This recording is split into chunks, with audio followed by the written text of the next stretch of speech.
సినిమాలు సెల్ ఫోన్ల ప్రభావంతో విద్యార్థులు తెలిసి తెలియని వయసులో పెడతవ పడుతున్నారని గుంటూరు ఈస్ట్ డీఎస్పీ అబ్దుల్ అజీజ్ అన్నారు. ఈస్ట్ సబ్ డివిజన్ పరిధిలో ఇటీవల కాలంలో అత్యధికంగా పోక్సో కేసులు నమోదయ్యాయని గుర్తు చేశారు.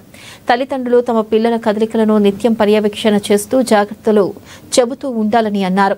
ఫోటోలు మార్ఫింగ్ చేసి బెదిరించడం, ప్రేమిస్తున్నారని వెంటపడడం చేసే ఆకతాయిలపై పోలీసులకు ఫిర్యాదు చేయాలని పిలుపునిచ్చారు. ఫిర్యాదుల వివరాలను గోప్యంగా ఉంచి ఆకతాయిల ఆట కట్టిస్తామని భరోసా ఇచ్చారు. బాలికల అమాయకత్వాన్ని ఆసరాగా తీసుకుని అసభ్యకరంగా ప్రవర్తిస్తే చట్టపరమైన చర్యలు తప్పవని స్ట్రాంగ్ వార్నింగ్ ఇచ్చారు. డివిజన్ పరిధిలో చాలా చోట్ల కూడా ఈ మధ్య పోక్సో కేసులు ఎక్కువ అవుతున్నాయి. పోక్సో కేసులు అంటే 18 ఏళ్ళు నిండని బాలికల మీద కొన్ని అత్యాచారాలు కానీ వాళ్ళ మీద అత్యాచారాలు వేరే వాళ్ళు అంటే మగ మేజర్స్ కానీ మైనర్స్ కానీ వాళ్ళని తెలియని అంటే 18 ఏళ్ళ లోపల అంటే వాళ్ళకి ఏం జరుగుతుందో తెలియదు, అర్థం చేసుకున్నంత కెపాసిటీ వాళ్ళకు ఉండదు.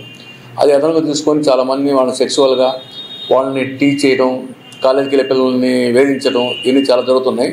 చాలా పోక్సో కేసులు నమోదవుతున్నాయి. అయితే ఇప్పుడు ఈ అత్యాధునిక కాలంలో ఈ సెల్ ఫోన్లు ఇవన్నీ సెల్ ఫోన్లు వచ్చినాయి. సినిమాలు కూడా చాలా అసభ్యంగా ఉంటున్నాయి.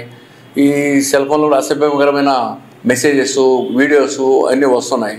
వాటిని చూసి కొంతమంది ఆ పిల్లలు కూడా ఆడపిల్లలు చెడిపోవడం అంటే వాటి పక్క ఆకర్షితులు జరుగుతుంది. దీన్ని అదనంగా తీసుకుని కొంతమంది యువకులు కానీ పోకిరి కుర్రోళ్ళు కానీ వాళ్ళని వేరే రకంగా సెక్సువల్గా వేధించడం జరుగుతుంది.